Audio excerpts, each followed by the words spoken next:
시간이 있습니다. 1년 정도의 텀이 있습니다. 그리고 이제 예수께서, 왜냐하면 요한이 잡혀서 이제 목 잘림 당한 그 연도와 또 예수님이 공생한 연도를 따져보니까 그렇게 1년 정도의 그런 기간이 있는 거죠. 그래서 이제 우리가 12절을 보면 이렇게 오해할 수 있어요. 예수께서 요한이 잡혔음을 들으시고, 세례 요한이에요. 이제 세례 요한이 뭐 때문에, 헤로디아, 이제 그 헤롯이 자기 동생 빌립의 아내, 그러니까 제수 씨를 이제 자기 부인으로 자기가 이제 지금으로는 총독이죠. 그래서 원래 이제 그 뭐랄까 부인을 두는 이유는 세력 확장이에요. 세력을 확장해서 그 세력 확장을 통해서 이제 제수 씨를 자기 부인으로 앉힌 것에 대해서 세례 요한이 가차없이 이제 겁나니까 누구도 얘기 못했어요. 근데 세례 요한은 잘못된 것이라고 막 뭐라 그랬죠. 그러니까 그것 때문에 잡혀가요.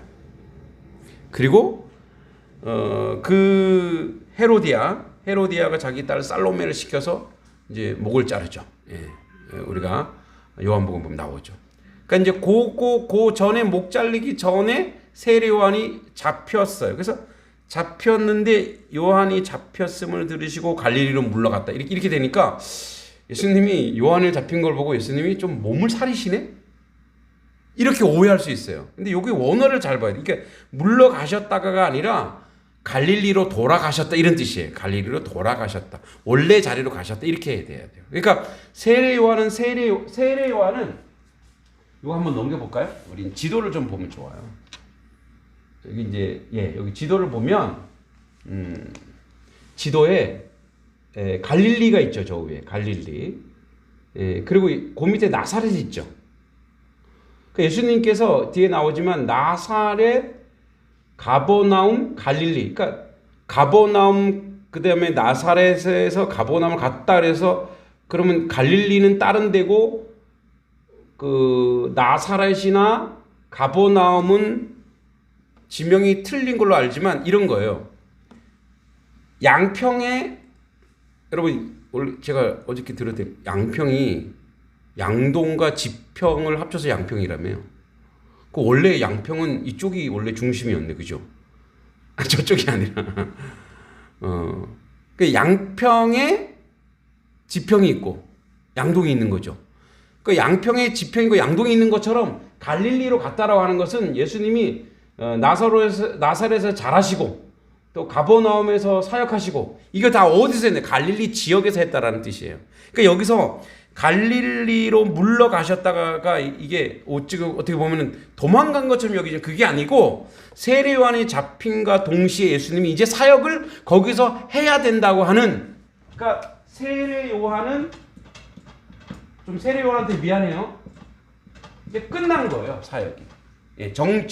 정리된 거예요. 그러니까 예수님이 그걸 들으시고 이제 세례 요한은 주님의 앞길을 평탄케 하는 주의 길을 예비하는 자의 사역은 이제 끝이에요. 예수님 그걸 이제 아신 거예요. 이제 나의 사역이 시작됐구나. 그래서 예수님이 저기 해변길로 가서 이제 여기서 사역을 시작하세요. 같이 사역해도 되는데 왜 굳이 뭐 이렇게 나누실 거 있냐? 뭐 나눌 거 없죠. 그러나 사실은 복음서 보면 중복된 것도 있긴 해요. 그렇지만 예수님께서 지금 세례 요한으로 모든 포인트가 맞춰져 있는 것을 존중하신 거예요. 그리고 나서 예수님의 사역을 시작한 거예요. 그러면 철저하게 예수님도 그렇고 세례 요한도 그렇고 하나 계시된 말씀, 예언된 말씀을 그대로 따르는 거예요. 그게 뭐죠? 사명을 어떤 인간적 감정이나 같이 연합하면 되지, 같이 하면, 이게 아니라 하나님이 주신, 오늘도 이제 본문에 계속 그 얘기가 나오는데 구약 성경을 계속 인용되는 게 나오는데 그 사명을 철저하게 세례 요한도 그랬고, 근데 세례 요한은 조금 헷갈렸죠. 나중에 감옥에서 오실 그분이 당신입니까? 인간이니까. 그러니까 맞다 이렇게 얘기를 하시죠. 그래서 이제 철저하게 사명을 감당하는, 여러분 사명이 모이면 뭔지 뭐가 되는지 아세요? 사명. 예. 모든 사명자들, 그러니까 사명은 사명자를 통해서 사명을 이루시는 거예요. 믿습니까? 그러니까 이 사명자들이 모여서 그 사명의 그 합친 이 역사가 뭐냐? 이 합쳐서 나타나는 그 은혜의 역사가 뭐냐? 이게 하나님의 뜻이에요. 하나님의 주실 사명으로 하나님의 뜻을 이루는 거예요. 예수님도 철저하게 이 땅에서 무엇으로 냐? 그분도 하나님이신데 철저하게 하나님의 뜻을 이루러 오신 거예요. 그리고 그 하나님의 뜻이 이루어지는 게 뭐냐? 그것이 바로 하나님의 영광이에요. 그게 하나님의 영광이 드러나는 거예요. 그래서 예수님도 이 땅에 이제 오셔서 그 역사를 이루시는 거예요. 그래서 예수님이 이 세례원 딱 잡힌 거 보고 눈치 딱 보시고 나 좀 도망가야지 이게 아니에요. 그러니까 이제 잘못된 그러한 한글 번역이 조금 개선돼야 될 부분이기도 합니다. 자, 요한이 잡혔음을 들으시고 갈릴리로 물러가셨다가 나사렛을 떠나 스불론 납달리 지경 볼까요? 네, 넘겨보세요. 네, 정신 차려야 돼요. 네. 자, 여기 더 넘겨볼까요? 자, 여기 스불론 납달리 보이죠? 이게 바로 뭐예요? 스불론 납달리 여기 갈릴리 지역이에요, 다. 네. 그 지역에 그러니까 그 동일한 지역이죠. 자, 나사렛을 떠나 스불론과 납달리 지경 해변에 있는 가버나움에 가서 사시니, 즉 가버나움 이 아까 얘기했던 다시 아까 앞에 거 볼까요? 앞에 거 봅시다. 거기 저 위에 보이죠? 가버나움. 그 가버나움에 그 위에 저기 갈릴리 바다 중간에 왼쪽에 있죠. 가버나움에서 그 지경에서 가서 사시니, 자, 물러가서 산다고 하는 건 뭐냐면 사역을 하신다는 거예요. 그러고 나서 14절, 15절, 16절이 바로 선지자 이사야의 얘기입니다. 자, 넘겨볼까요? 이사야 얘기. 한번 우리 이사야 9장 1, 2절이에요. 한번 같이 한번 읽어보겠습니다. 시작. 전에 고통받던 자들에게는 흑암이 없으리로다. 옛적에는 여호와께서 스불론 땅과 납달리 땅이 멸시를 당하게 하셨더니 후에는 해변길과 요단 저쪽 이방의 갈릴리를 영화롭게 하셨느니라. 흑암에 거행하던 백성이 큰 빛을 보고 사망의 그늘진 땅에 거주하던 자에게 빛이 비치도다. 그러니까 이사야 9장 1, 2절 말씀을 계속 이 마태복음에서는 계속 구약 성경 말씀을 계속 인용합니다. 제가 마태복음 처음 할 때 얘기했죠. 마태복음은 자, 마태복음 까먹을 수 있으니까 다시 얘기할게요. 여러분, 마태복음은 누구를 대상으로 해서 쓴 복음서라 그랬죠? 누구에게 대상으로 쓴? 유대인이. 유대인. 그래서 마태복음이 왜 첫 번째 왔냐? 제일 먼저 쓰여진 복음서가 아니에요. 마가복음이 제일 먼저인데 마태, 마가, 누가, 요한 이렇게 돼 있는 순서가 그게 마태복음이 구약 성경. 구약 성경과 플러스 신약 성경의 다리 역할을 한다 그래서 마태복음을 거기다 넣어 놓은 거예요. 교랑 역할을 하는 거예요. 그래서 마태복음에는 구약 성경을 특히 예언서를 굉장히 많이 인용하고 있어요. 왜? 이것이 이루어지고 있다. 이것이 이루어지고 있다. 이것이 이루어지고 있다. 그래서 여러분 마태복음 1장 1절은 뭐였죠? 1장 1절? 제가 마태복음 첫날 시작할 때 그 얘기했죠. 마태복음 1장 1절이 마태복음 제목이라고. 하나님의 아들. 우리 그래 한번 읽어보는 게 낫겠죠? 자, 마태복음 1장 1절 보겠습니다. 자, 아브라함과 다윗의 자손 예수 그리스도의 계보라 또는 계시라. 자, 아브라함과 여기다 쓸게요. 아브라함 A는 아브라함, 다윗의 자손 예수 그리스도의 세계라. 이게 마태복음 제목이에요. 아브라함 뭐라 그랬어요? 아브라함은 원래 아브라함 조상이 더 있잖아요. 아담도 있잖아요. 아담이 얼마나 기분 나빠. 내가 그렇게 죄를 졌나? 왜 나는 풀 빼고 나를 왜 빼? 유대인에게는 아담보다 더 중요한 사람이 아브라함이에요. 우리로 치면 이순신 장군 플러스 세종대왕 플러스 당군님 플러스 엄청난 존재예요. 아브라함은 믿음의 조상, 그들에게 시조예요. 시조. 그 아브라함이 하나님이 아브라함에게 뭘 얘기했죠? 창세기 12장에 너는 본토 친척 아비 집을 떠나 내가 내게 지시할 땅으로 가라. 너는 복의 근원이 되고 내가 너로 큰 민족을 이룰 것이다. 그래서 그들이 시조예요. 그러니까 아브라함은 뭐냐면 약속이에요. 약속. 하나님이 약속한 첫 예언자, 첫 조상이에요. 그 약속을 언제 실현하냐면 예수를 통해서 실현해요. 그리고 다윗 왕은 뭐냐? 다윗 왕은 이 유대인들이 두 번째로 좋아해요. 통일 왕국의 왕이잖아요. 최고의 왕이에요, 그들에게. 여러분, 다윗 왕보다 그 앞선 왕이 누구죠? 사울이 있죠, 사울. 인격적, 윤리적으로는 사울 왕이 더 똑똑했어요, 윤리적으로. 근데 사울은 잘렸어요. 하나님 뜻대로 안 해서, 불순종해서. 근데 다윗은요, 엄청 말도 안 듣고, 엄청 고생도 많이 하고, 엄청 나쁜 짓도 많이 하거든요. 그런데 하나님 다윗 왕을 좋아해요. 왜? 순종하려고 그랬거든. 순종. 그래서 다윗은 뭐냐? 왕이에요. 어떤 왕이야? 이스라엘 왕이에요. 근데 이제 진짜 왕은 누구예요? 예수 그리스도. 그래서요, 여기서 이렇게 모이고, 여기서 이렇게 모여요. 그럼 예수님이 뭐냐? 예수는 아브라함이 했던 약속의 실현이며, 그는 왕으로 오신다?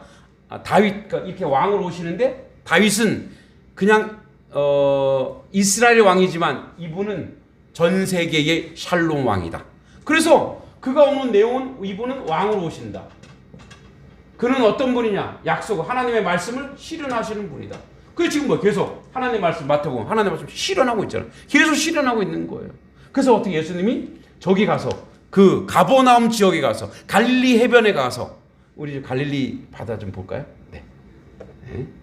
이 방송 듣는 분들은 좀 사진. 요전에 있나? 예. 여기 이제 갈릴리가 호수면서 바다예요. 호수일까요? 바다일까요? 호수인데 바다처럼 넓어요. 그래서 여기가 바닷물과 이렇게 같이 호수가 이제 이렇게 섞여 있대. 그래갖고 고기가 많대요. 그 당시에 얘기했죠, 여러분. 예수님 당시에 이 갈릴리 바다에서 물고기 잡는 그건 다 나라 거라고. 자기가 잡는 자기가 못 가져가요.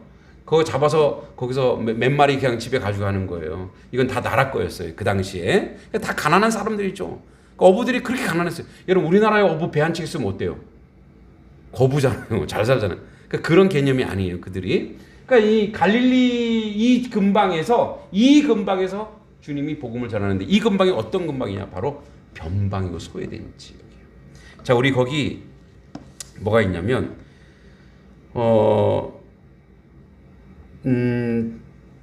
이사야를 통해 14절에 이사야 선지자를 통해서 하신 말씀 이루라 하심이라 일렀을 때, 스불론 땅과 납달리 땅 요단 저편, 요단강은 이제 지도 보여줄게요. 요단강은 이게 이제 시청각이 있으니까 좋네요. 여기 다 요단강, 이게 여기서 이렇게 줄기죠. 여기 요단강이에요. 요단강은 길어요. 이렇게 지렁이처럼. 저기 요단강, 그죠? 우리가 맨날 요단강 부르잖아요. 요단강이 이렇게 길어요. 저 위에는 우리가 이제 갈릴리, 밑에는 사해. 자, 납달리 땅 요단강 저편 해변길의 이방의 갈릴리요.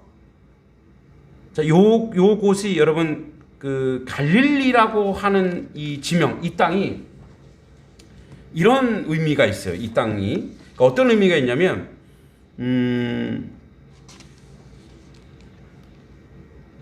여기 갈릴리 지역에 그 전으로 갈게요. 여기 스불론, 납달리, 가버나움 지역, 이 전체가 가버나움이죠. 이 가버나움 지역이 신생 도시예요. 이 가버나움. 나중에 이 구약에서 포로가 된 후에 귀환하죠. 바벨론 포로 갖다 귀환을 해요. 그 귀환한 사람들이 모여서 살도록 한 곳이 바로 가버나움이에요. 저 해변가. 근데 여기는 예루살렘과 멀리 떨어져 있어요. 그래서 가버나움은 위로의 마을이란 뜻이에요. 여러분, 왜 위로의 마을일까요? 포로 생활하다가 돌아왔던 사람들이 사는 곳인데 진짜 위로하려면 예루살렘으로 입성해서 예루살렘에서 위로해 줘야 되잖아요. 근데 우리가 지금 서울에서 위로 안 해주는 거예요. 어디에? 서울 한참 떨어져 있는 양평이라면 기분 나쁘겠죠. 한참 떨어져 있는 모 지역에 그렇게 놓고 위로의 마을이라고 그런 거예요.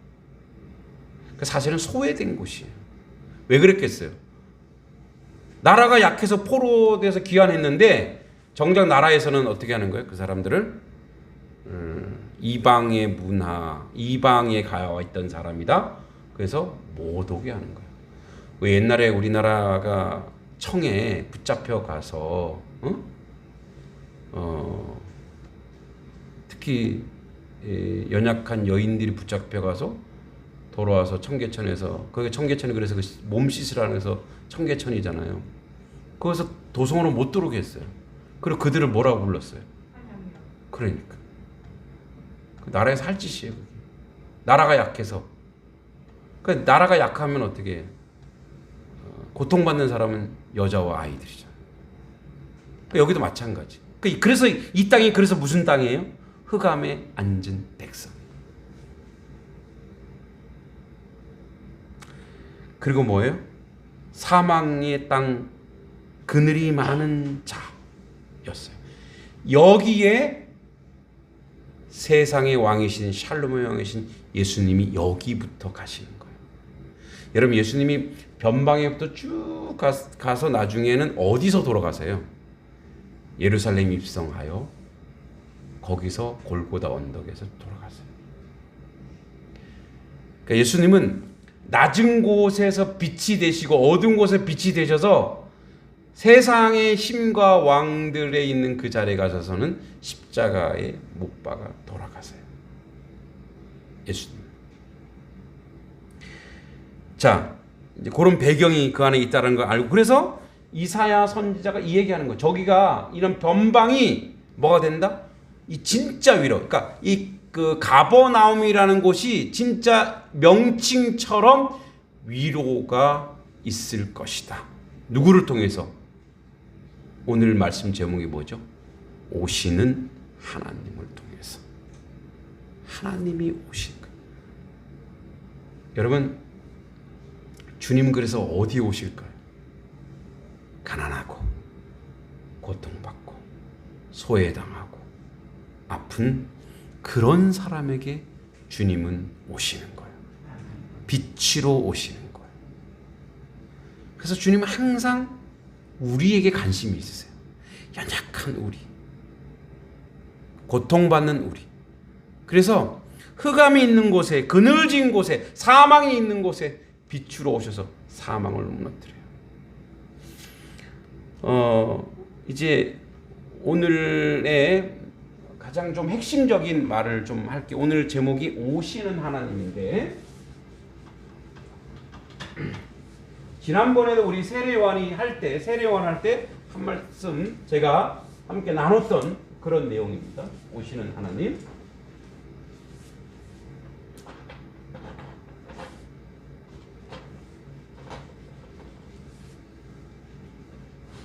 자,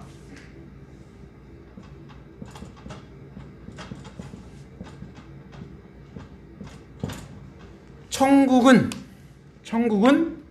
가는 거였죠. 우리가 죽어 하나님 나라로 가는 거였어요.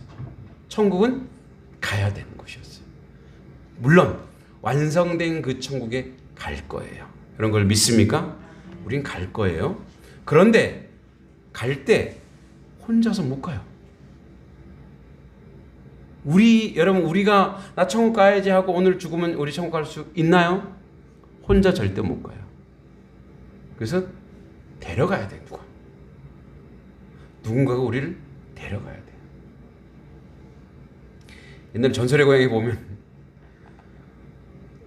저승사자가 오잖아요. 그죠? 저승사자가 데리러 오는 사람은 좋은 곳 못 간다 그러더라고요. 저승사자가 밖에 누가 왔다. 저 밖에 누가 왔다. 이거 간증이 있어요. 제가 아는 어떤 분인데 예수 밖에 있는 분인데 저 그걸 봤어요. 진짜 밖에 두 사람이 검은 옷 입은 두 사람이 와서 자기를 데려가려고 하는 난 오후에 돌아가셨어요. 되게 충격받았어요. 와, 뭐 있구나. 그래서 이제 아파서 헛것이 보이나? 이렇게 했는데 왜냐면 가기 싫으니까 끌고 가야 되는 거예요. 끌고 가야 되는 거예요. 지옥은 데리고 와서 끌고 간대요. 자, 근데 이 오시는 하나님을 많은 신학자들이 한 얘기가 있어요. 오시는 하나님. 특별히 이제 세례 요한과 예수님도 뭐라고 얘기냐면 이렇게 했죠. 17절에 이때부터, 사실 이때부터는 아닌데 이제 마태가 극적인 걸 좋아해요. 그 전에도 예수님이 이 말씀하셨는데 이제 이때부터 비로소 전파하여 이르시되. 자, 보세요. 예수님께서 이제 요거 얘기하기 전에 예수님께서 전파하여 이르시되, 요 동일한 말은 또 어디에도 나오냐면 마태복음 5장 8복 시작 전에도 이 비슷한 말이 나옵니다. 마태복음 5장 8복을 시작하기 전에 5장 2절 한번 볼까요? 마태복음 5장 2절을 같이 한번 큰 소리로 읽어보겠습니다. 시작. 자, 보세요. 전파하여 이르시되나, 이것도 말로 하시는 거죠. 입을 열어 가르쳐 이르시되. 아니, 입을 열어야 가르치죠. 수화로 가르치는 거 아니잖아. 그리고 전파하여 이르시되, 굳이 이거를 써야 될까? 예를 들어서 제가 여러분들이 이제 오늘 김동기 목사님께서 이제 설교를 그의 입을 열어 말씀을 시작하셨습니다. 그냥 오늘 설교하시면 됩니다. 이러면 되잖아요. 근데 왜 마태는 요거와 요 표현을 했을까? 마태는 세리죠. 굉장히 이과예요. 이과. 계산에 능한. 그래서 어떻게? 이 부분도 아까 봤죠. 아브라함과 다윗에서 예수 그리스도의 계라. 이거 완전히 철저하게 자기가 이 복음의 내용을 철저히 계산해서 쓴 사람이에요. 분명 여기에는, 그래서 여기는 무슨 의도가 있지? 여기 무슨 의도가 있지? 저는 이거 갖고 2년 동안 고민했어요. 도대체 마태는 어디에도 나오지 않아요.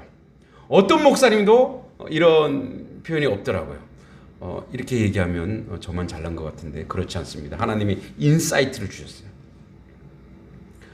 근데 이걸 딱 깨닫는 순간에 제가 너무너무 좀 눈물 날 정도 하나님께 감사했어요. 그런 영적인 인사이트를 주셔서. 엄청 궁금하시죠? 예배 마치겠습니다. 이렇게 하면 짜증나죠? 자, 보세요. 전파에 이르시되는, 입을 열어, 안 써도 되는 부분인데 굳이 쓰는 이유가 있어요. 여러분, 예수님은 하나님이십니까? 아닙니까? 예수님은 이 땅에 오시는 예수님은 하나님이십니다. 믿습니까? 자, 그럼 창세기로 가서 우리 창세기, 요즘 창세기 하죠. 저녁 예배 때. 하나님이 말씀으로 세상을 창조하시죠. 빛이 있으나 빛이 있죠. 실현이 되죠.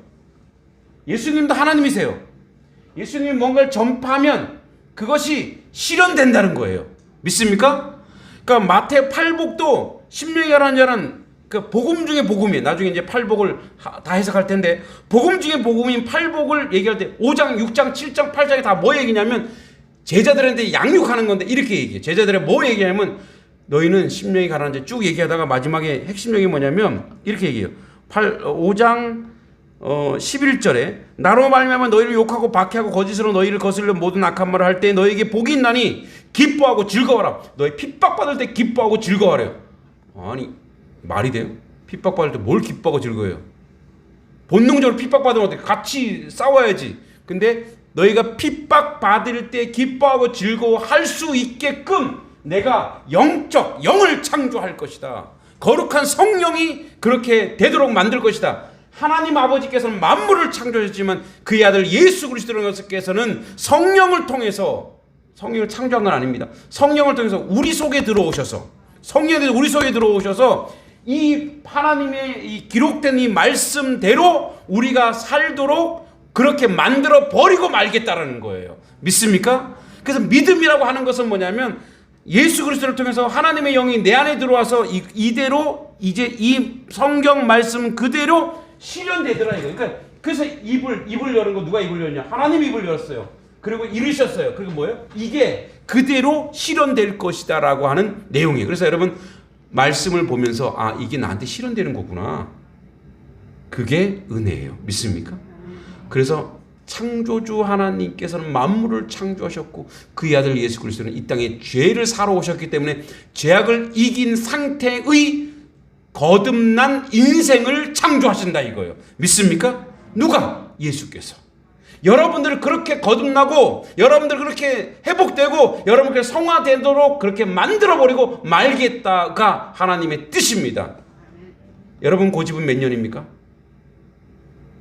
80이고 기록은 100년, 120년입니다.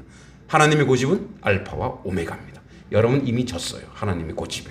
하나님이 여러분들 반드시 그렇게 거룩한 사람, 복된 사람, 말씀대로 사는 사람으로 만들어내고야 말겠다가 이 속에 담겨 있더라 이거예요. 그래서 말씀 볼 때마다 와 이게 나한테 이루어지는구나. 근데 하나님은 자유의지 주셨어요. 하나님 전 거부합니다. 그래 그럼 지금 때가 아닌가 보다. 언젠간 다 그렇게 이루어지게 됐어요. 언젠간 다 그렇게 이루어지게. 그래서 이게 복음입니다. 복음은 그래서 능력이고 복음은 하나님의 은혜이고 하나님의 역사인 줄 믿습니다. 근데 오시는 하나님, 그 하나님이 이분이 창조주 하나님이 영적 창조를 이루신 하나님이 우리 가운데 오시는 거예요. 오셔서 우리의 손을 꽉 잡고 그리고 어떻게 하신다는 거예요? 하나님 나라로 가신다는 거예요. 예수님께서 우리에게 부활 승천을 보여주신 이유가 뭐냐? 그대로 내가 온 그대로 너희를 꼭 잡고 너희를 품에 안고 내가 하나님 나라로 갈 것이다 이거예요. 그래서 오시는 하나님은 이 땅 가운데 오셔서 십자가를 통해서 십자가와 부활을 통해서 오셔서 우리를 데리고 그리고 하나님 나라 가겠다고 하는 그 의지가 있어서 그래서 오시는 하나님을 우리가 어떤 응답을 해야 될까요? 마라나타 주 예수여 어서 오시옵소서. 이 신앙이 되어야 될 줄 믿습니다. 잘 점검해 마지막으로 잘 점검해 보세요. 지금 마라나타를 거부한다는 것은 내 안에 우상이 있다는 거예요. 주 예수 어서 우리 막둥이 장가도 가야 되고 애도 낳아야 되고 그래야 되는데 예수님 20년 뒤에 오시면 안 돼요? 이러면 그 우상이에요. 마라나타 주 예수여 어서 오시옵소서. 왜? 우리 자녀들 내가 책임지는 게 아니에요. 누가 책임지는 거예요? 하나님이 책임지는 줄 믿습니다. 그러니까 내가 할 수 있는 거 아무것도 없어요. 그 나는 어떻게 해요? 지금이라도 먼 하늘 이상한 구름만 봐도 내 주님 오시는 거. 제가 청년 때 이 찬양을 부르고 청년이 참 그렇죠. 얼마나 울었는지 몰라요. 내 주님 저 구름만 봐도 내 주님 오시는 거 하고 막 그 정도로 주님을 고대하는 거예요. 그건 반대로 이 땅에서 그의 삶이 주님만 바라볼 수밖에 없는 그런 삶이었다는 거예요. 말씀을 마무리하면서 이런 적용을 해봅니다. 여러분 지금 우리가 신앙생활하기 너무 편하고 너무 좋아요. 그러다 보니 하나님 여기가 좋사오니 여기에 초막 셋을 짓고 하나는 주를 위해 하나는 엘리야 능력이죠. 하나는 능력. 그러니까 하나는 모세 율법. 자꾸 이 땅에서 뭔가를 하려고 하는 그런 우상들이 있어요. 이 땅은 예수님께서 함께 하셔서 내가 하나님 나라로 갈 수 있도록 계속 평생토록 준비하는 거예요. 그래서 마태복음에 그 얘기 나오죠. 오리를 가자고 하면 십리를 가져라. 이 말이 그 말이에요. 여러분 저랑 오리 십리 가주실 수 있으세요? 요즘은 누구나 가요. 차가 있잖아요. 옛날에는 오리의 십리는 이런 뜻이에요. 목숨 걸고 나를 지켜줘 이런 뜻이에요. 치안이 없는 시대이기 때문에요. 혼자 가기 어렵기 때문에 어떻게 해요? 둘이 같이 간다는 건 뭐예요? 목숨 내놓고 너를 보호해줄게 이런 뜻이에요. 겉옷 속옷 너가 속옷